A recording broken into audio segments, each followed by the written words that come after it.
Natural hair colour కోసం చూస్తున్నారా? అయితే Anoos henna and black expert వాడండి. నమస్తే రమగారు. నమస్తే జయ. రమగారు, పరువు హత్యలండి అడపాదడప అప్పుడప్పుడు వింటున్నాం. నిజం చెప్పాలంటే చాలా తక్కువగా వింటున్నాం. వినటం కూడా ఎట్లా జరుగుతుందంటే ఎక్కడైనా జరిగిందని వినగానే వెంటనే ఒక 4-5 వినేస్తాం. ప్రచారం వల్ల అదే అలాంటి సంఘటనలు ఎందుకో రమ్మగారు. యాక్సిడెంట్స్ కూడా చూడండి, ఒకసారి ఒక బస్సు యాక్సిడెంట్ అయింది అనుకోండి, వెంటనే ఒక 2-3 రోజులు ఎక్కువగా వింటాం. ట్రైన్ అయితే ట్రైన్, అట్లా ఏ చెడుని మనం ప్రచారంగా వింటుంటామో అది ఎక్కువ జరుగుతూ ఉంటాయి ఒక 4-5 రోజులు. అవును కదా. కానీ ఈ మధ్య కాలంలో అయితే నిజం చెప్పాలంటే పరువు హత్యలు చాలా తగ్గిపోయినాయి. కాలం మారిపోయింది, అది సంతోషం. అయితే పూర్వకాలం కూడా ఇలాంటివి ఉండేవా? అసలు పరువు హత్య అనే ఇష్యూ ఉండేదా? ఎందుకంటే అప్పుడు మ్యారేజెస్ కూడా ఎక్కువ కదా. అవును. ఇప్పుడు మన కథల్లో నాకు అప్పుడప్పుడు పర్సనల్ గా గుర్తొచ్చిన పిల్లలు ఎక్కువ, పెళ్లిళ్ళు ఎక్కువ. సో ఇలాంటి పరువు హత్యలు, ఇలాంటి ఇష్యూస్ ఉండేవా? బయటకు వచ్చేవా? ఉండేవి. కొన్నిటికి ప్రచారం లభించేది, కొన్నిటికి లభించేది కాదు జయ. మేము స్కూల్లో ఉన్నప్పుడు, స్కూల్ అంటే 80s అనుకో, ఎర్లీ 80sలో బందర్లోనే ఒక విచిత్రమైన ఘటన. 2 వేరు జాతులు అమ్మాయి అబ్బాయి వెళ్ళిపోయారు. నాకు ఇంక ఏ వివరాలు తెలీదు, ఇవే జ్ఞాపకం నాకు. అమ్మాయి అబ్బాయి వెళ్ళిపోతే అమ్మాయి పేరెంట్స్ ఆ అబ్బాయి వాళ్ళ ఇంట్లో ఆడవాళ్ళకి చెవులు కోసేశారు జయ. అయ్యో. అబ్బాయి వెళ్ళిపోయాడు. వీళ్ళేం చేస్తారు? ఇలాంటి వెళ్ళిపోయిన వాడిని పట్టుకోవాలా, వాడిని ఎప్పుడో పట్టుకుని ఉండుంటారు. తర్వాత అతన్ని ఏం చేశారో నాకు తెలీదు. కానీ మేము స్కూల్లో ఉన్నప్పుడు మాత్రం, ఇది నేను బాగా 10th క్లాస్ పిల్లని కాదు, పెద్దదాన్ని కాదు, చిన్నపిల్ల, కొంచెం చిన్నపిల్లనే, 6th 7th క్లాసుల్లోనే అలా జరిగింది. అమ్మాయి అబ్బాయి వెళ్ళిపోయారు, ఎక్కడ వాళ్ళు. అతను బహుశా వేరే కులమో చిన్న కులమో ఏదో, అమ్మాయి తాలూకు వాళ్ళు చాలా మంచి గ్రాండియర్ ఇవి ఉన్నవాళ్ళు. పిల్లల్ని వదిలిపెట్టి ఆ పేరెంట్స్ని, ఆ ఇంట్లో ఆడవాళ్ళ చెవులు కోసేసిన ఘటన అప్పుడు చాలా హడావిడిగా ఉండేది ఊరంతా. తర్వాత ఎప్పుడో చల్లబడిపోయింది. కానీ అట్లా జరిగేవి. ఈ కులాల్లో వేర్వేరు కులాల వాళ్ళు పెళ్ళిళ్ళు చేసుకుంటే వీళ్ళల్లో డబ్బు గల వాళ్ళు ఎవరో వాళ్ళు రెండో వాళ్ళ మీదకి తిరిగేవాళ్ళు. ఇవి ప్రపంచానికి తెలిసేలాగా చెదురుమదురుగా ఎక్కడో ఒక చోట జరిగేదా, నిశ్శబ్దంగా చేసేసేవాళ్ళు. పిల్లల్ని చంపేసేవాళ్ళు, ఆడపిల్లల్ని. వీళ్ళే ఇళ్లలోనే, వీళ్ళ వల్ల, ఆడపిల్ల వల్ల తమ పరుగు పోతుందని పిల్లల్ని వదిలేయటము, చంపేయటము, పరమ నిశ్శబ్దంగా. అప్పుడు పోలీసులు ఇంత వ్యవహారాలు అవి ఉండేవి కాదు కదా. అసలు గుట్టు చప్పుడు కాకుండా చేసేసేవాళ్ళు. ఆ భయానికి ఆడపిల్లలు లొంగి ఉండేవాళ్ళు. ఇప్పుడు ఒక మన జాతుల్లో, మన తెలుగు రాష్ట్రాల్లోనే కాదయ్య, ఇది మొత్తం ఇండియాలో అన్ని భాగాల్లోనూ ఈ కులమతాల వ్యత్యాసము, హెచ్చుతగ్గులు, ఆర్థిక బలము, అంగబలము ఉన్న వాళ్ళ ఐడియాలజీ వేరేగా ఉండేది. ఇదే కాకుండా అసలు డబ్బుకి వ్యవహారం ఏమీ లేకుండా కూడా చిన్న మామూలు కుటుంబాల్లో కూడా నలుగురిలో మాట పోయిందని పిల్లల్ని చంపేసేవాళ్ళు. లేకపోతే తమ పిల్లల నుంచి అవతల రెండో వాళ్ళని చంపేయటం మనం అదేగా చూసాం. అవునవును. తమ కూతుళ్ళని ఏం చేయరు, మగ పిల్లల్ని చేస్తారు వీళ్ళ డబ్బులతోటి. అవును. ఇప్పుడు ఒకటి చంపేసావు అనుకో, పోని ఏదో చేసావు, ఆ అబ్బాయితోటి తిరిగిన నీ కూతురు అతనితో కాపురం చేసింది, అతనితో సంతానం కన్నది, అసలు దాన్ని తీయగలవా? ఏమిటి నువ్వు చేసింది? ఆ కాపురం చేసిన కుర్రవాడిని చంపుతావు. ఈ కళంకము అని నువ్వు భావిస్తూ ఉంటే, ఒకళ్ళదేమీ కళంకం కాదు అని భావిస్తుంటే, ఆ కళంకిత అయిన కన్యాకుమారి మన దగ్గరే ఉంటుంది, అమ్మాయి మన దగ్గరే.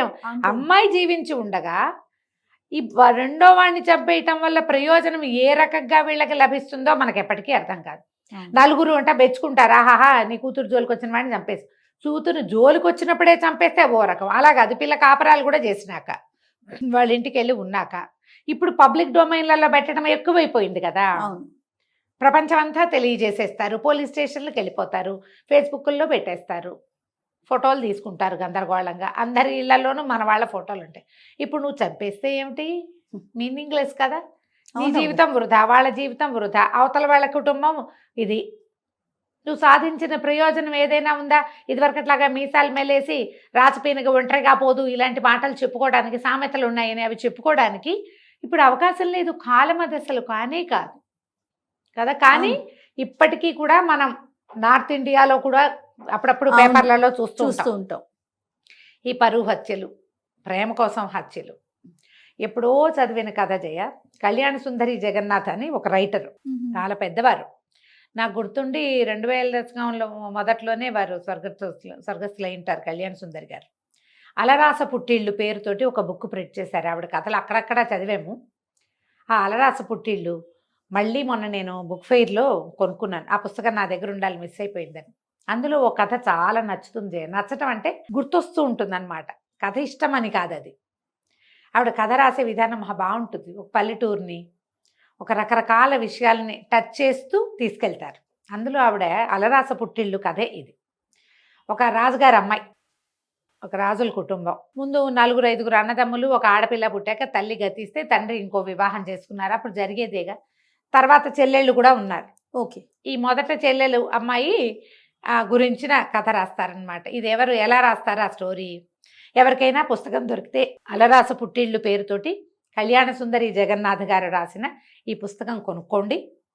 ఈ బుక్ ఇలాంటి కథలు, తెలుగు కథలు చదవాలన్న ఆసక్తి ఉన్న ప్రతి వారి దగ్గర ఉండవలసిన పుస్తకం అది. తప్పకుండా ఉండవలసిన కథలు కూడా. 62లో రాయబడింది జయ ఈ కథ. మీరు బుక్ తెచ్చినట్లున్నారు, ఒకసారి చూపిస్తారా మనం ప్రేక్షకులకి? కొత్తగా కొన్నాను కదా. అవునవును. అలరాస పుట్టిల్లు అంటే ఏంటి రమ్మగారు? అలరాస అంటే ఏంటి? అలా రాజుగారి లోగిళ్ళు అని. రాస అంటే అలరాస అంటే ఆనాటి రాజులు అని. ఇదే పుస్తకం. ఇది పాత బుక్ ఉండేది నా దగ్గర.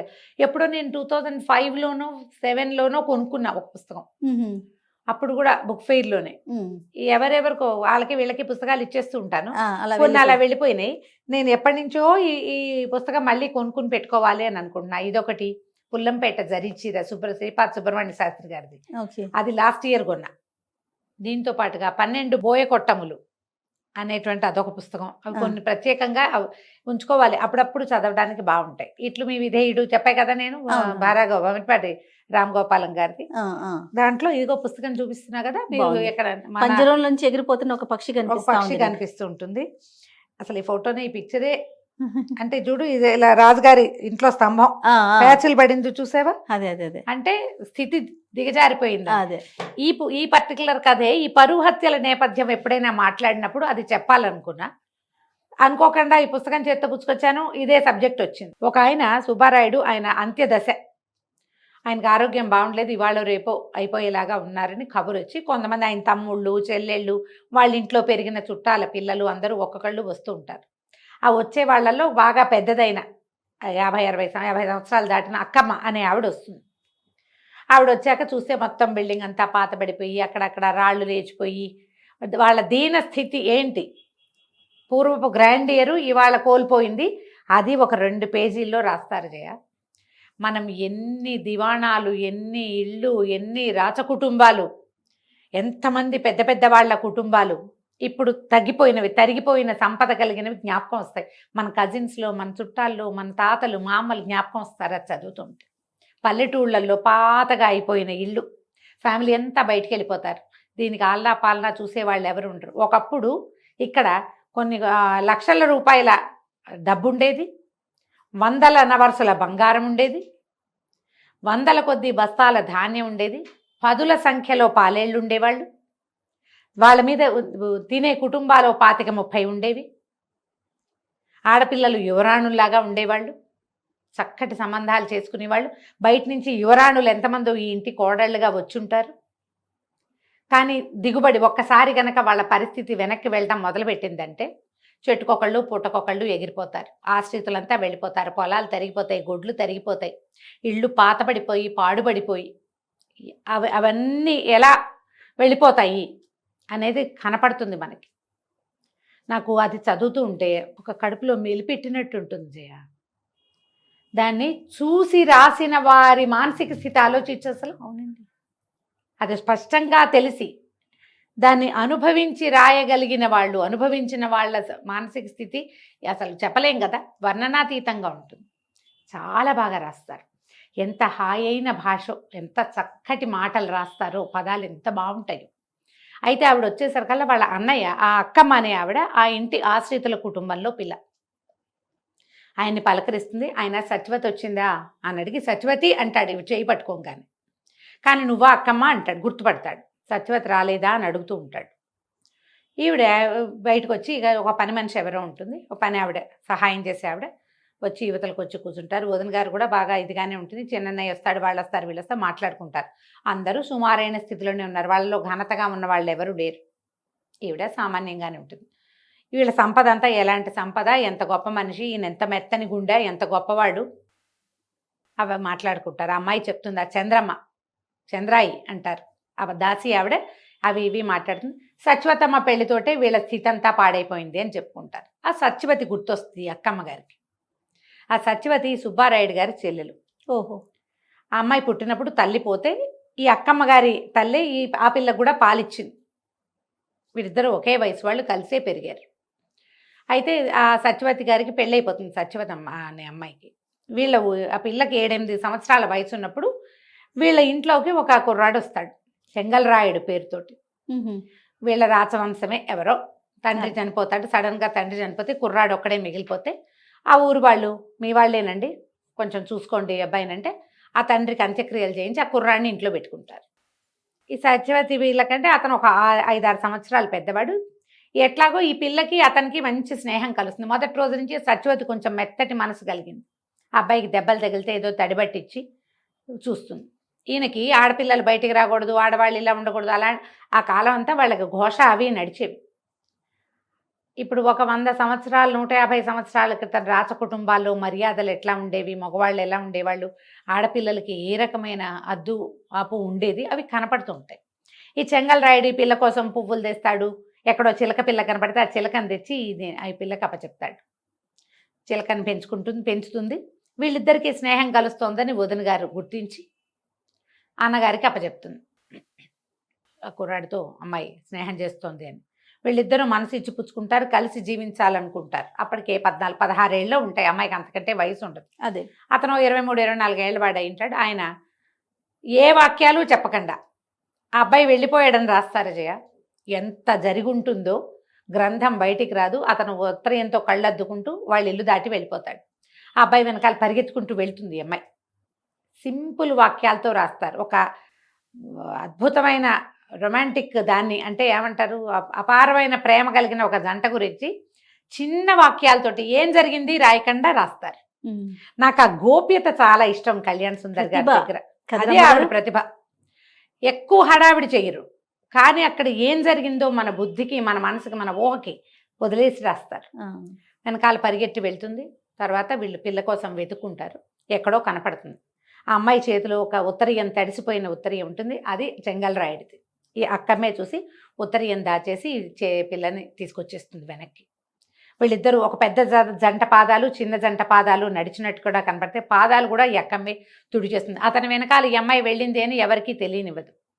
కానీ ఊళ్ళో కాస్తా కుస్తా చెప్పుకుంటారు. ఈ లోపల ఈ పిల్లకి పెళ్లి చేస్తారు. పెళ్లి సంబంధం కుదిర్చేస్తారు. పాపం అతను ఎవరో వాళ్ళ బాబాయ్ని పిలిచి అడిగించాలని కూడా అనుకుంటాడు, పిల్లని అడిగించాలని.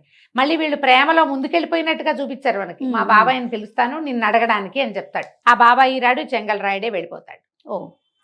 ఈ పిల్ల పెళ్లి చేస్తారు. 2 వారాలు కూడా కాలేదు. ఒకరోజు రాత్రి పరిగెత్తుకుంటూ వచ్చేస్తుంది ఇంటికి. కేకలేస్తాడు అన్నయ్య. దేమిటి అని. ఇంటిల్లి పాది ఆశ్చర్యపోతారు. అందరూ కేకలేస్తారు. పరువు గల ఇల్లు పరువు తీయద్దంటారు. ఆ పిల్లకి అతనితో కాపురం చేయటమే ఇష్టం. ఏమీ చెప్పరు, ఇన్నే వాక్యాలు చెప్తారు. వచ్చేస్తుంది. మారుటి తల్లి 2వ పెళ్లి చేసుకున్నారు కదా తండ్రి, ఆవిడ ఎక్కడా చూడలేదు, ఆడాళ్ళకి ఇష్టాలు ఏమిటి, చచ్చినట్టు పడి ఉండాలి కానీ అంటారు. వదినలు అందరూ విసుక్కుంటారు. ఈ అమ్మాయికి ఒక చిలకని తెచ్చాడుగా, ఆ చిలక మాట్లాడుతూ ఉంటుంది. అప్పుడప్పుడు ఈ అమ్మాయిని చూడంగానే పాట పాడుతుంది చిలక, అలరాసు పుట్టిల్లు అని. తీసుకెళ్ళి దింపుతారు. మళ్ళీ వచ్చేస్తుంది. 2 సార్లు 3 సార్లు వచ్చేస్తుంది. ఒకనాటి రాత్రి వేళ చెల్లెలు వచ్చేస్తుంది. అయితే ఈయన అప్పటికప్పుడు కేకలేసి దింపడానికి తీసుకుపోతాడు. వదినంటుంది, ఇప్పుడు వద్దండి చీకటి వేళ, రేపు పొద్దున్న దింపుతానంటే, కాదు ఇది వచ్చేసినట్టు వాళ్ళకి తెలియకూడదని చెల్లెల్ని వెంబడి పెట్టుకుని తీసుకెళ్తాడు. తెల్లవారేసరికల్లా మీ అమ్మాయి ఎక్కడుంది, మీ ఇంటికి వచ్చిందా అని వాళ్ళ దగ్గరికి వార్త వస్తుంది. నేను వాళ్ళ వాకిట్లో దింపానంటాడు అన్నయ్య. వాకిట్లో నుంచి చెల్లెలు ఎక్కడికో వెళ్ళిపోయింది అంటారు. తోటలు దొడ్లు అవి నూతులు గాలించారు, ఎక్కడా ఆమె శవం దొరకలేదు.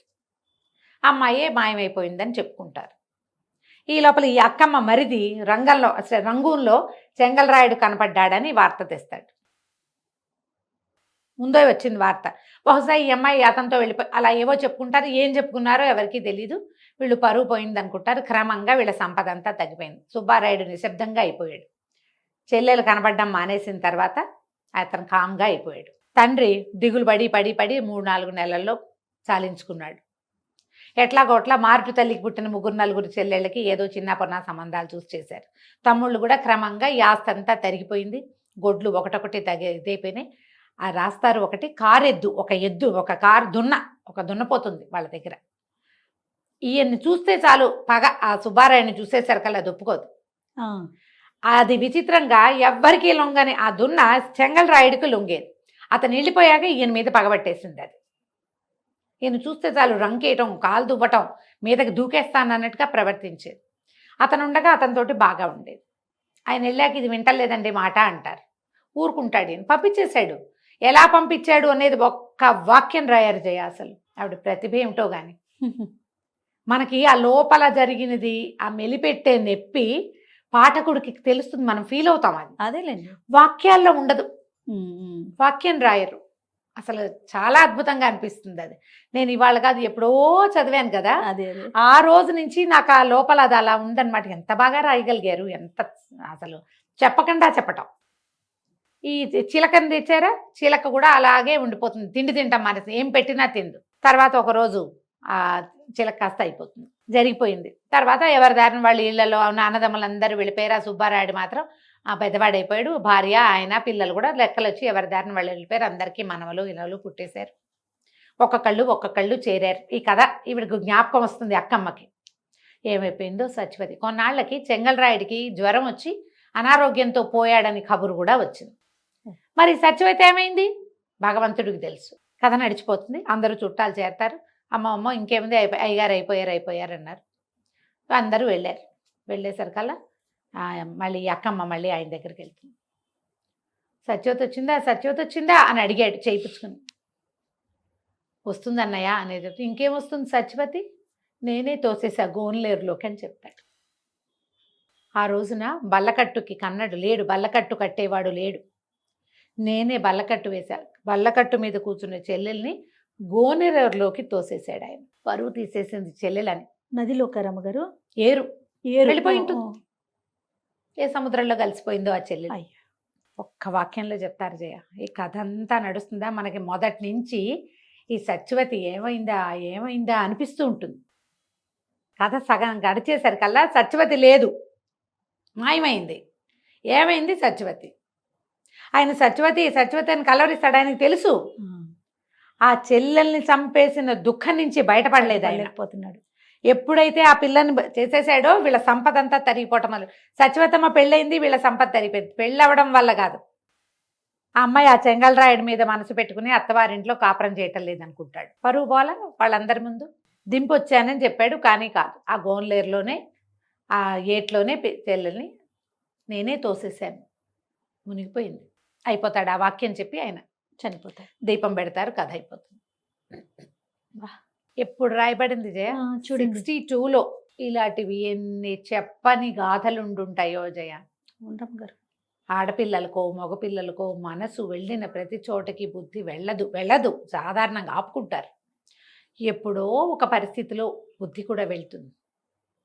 దాన్ని వీళ్ళు ఒప్పుకోరు. అసలు బ్రాహ్మణ కుటుంబాల్లో పిల్లల్ని తలలు చేసేసి, తల కేశఖండనం చేయించి, శిరోముండనం చేయించి ఇళ్లలో కూర్చోబెట్టడం, చంపేయటం. ఏమిటంటే వీళ్ళు ఇతర జాతులతోటి ఎక్కడా ఇన్వాల్వ్ అవ్వకుండా ఉంచడం. వీరేశలింగం పంతులు గారు ఒకరు మహానుభావుడు. ఆయన వచ్చాక ఈ జుట్టు తీయటము లేదు, పునర్వివాహము, విధవా వివాహాలు ఆయన అసలు వేల కొలది చేశారు. మళ్ళీ చేసుకున్న తర్వాత వాళ్ళ జీవితాలు ఎలా ఉన్నాయో కానీ ఒంటరితనము, ఈ చాకిరి, ఈ రక్తికి రంగానికి రాని పరిశ్రమ అవి లేకుండా ఉండేవి. కొంతమంది చాలా హాయిగా కూడా గడిపేవాళ్ళు. ఎప్పుడూ ఈ పరువు హత్య అనగానే ఈ కథ గుర్తొస్తూ ఉంటుంది నాకు. తండ్రులే, తల్లులు, అన్నయ్యలు. అవునండి, తల్లి రాక్షసులు కూడా ఉన్నారు జయ ఇందులో. అవును రమ్మగారు. తల్లులు కూడా చేశారు. ఇలా జరిగేవట. ఎవరికైనా ఆసక్తి ఉండి పుస్తకాలు చదివే ఇంట్రెస్ట్ ఉన్న వాళ్ళు మీ దగ్గర కనుక ఈ అలరాస పుట్టేళ్ళు పుస్తకం లేకపోతే కొనుక్కోండి, ఉంచుకోండి, చదవండి. ఎన్ని కథలు ఉంటాయి రమ్మగారు? మొత్తం ఈ పుస్తకంలో అయితే 21 అన్ని ఉన్నాయి. ఇలాంటివేనా? పరువు హత్యలకు కాదు సంబంధించిన కాదు, ఇది ఒక్కటే కథ. రకరకాల కథలు. రకరకాల కథలు ఉన్నాయి. వాక్యాలు అవి బాగుంటాయి, తప్పకుండా రమ్మగారు చదవాలి. అంటే మామూలుగా మనం చూడు, రావిశాస్త్రి గారిది ఒక ప్రత్యేక బాణి, బీనాదేవి గారిది ఒక బాణి, అట్లా ప్రత్యేకమైన బాణిలో శ్రీపాద వారిది ఒకటి, శ్రీరమణ గారిది ఇంకోటి, ముళ్ళపూడి వెంకటరమణ గారిది ఇంకోటి, వంశీ గారిది ఓ రకం కదా, నాయని సుబ్రహ్మణ్యం నాయుడు గారిది ఇంకో రకం, ఎండమూరి గారిది ఓ రకము, మల్లాది గారిది ఇంకో రకము, ఎద్దనపూడి సులోచనారాణి, మాదిరెడ్డి సులోచన గారు, వీళ్ళందరివి ఒక్కొక్కళ్ళది ఒక్కొక్క స్టైల్ కదా. ఈ కళ్యాణ సుందరి జగన్నాథ్ గారిది ఒక డిఫరెంట్ స్టైల్.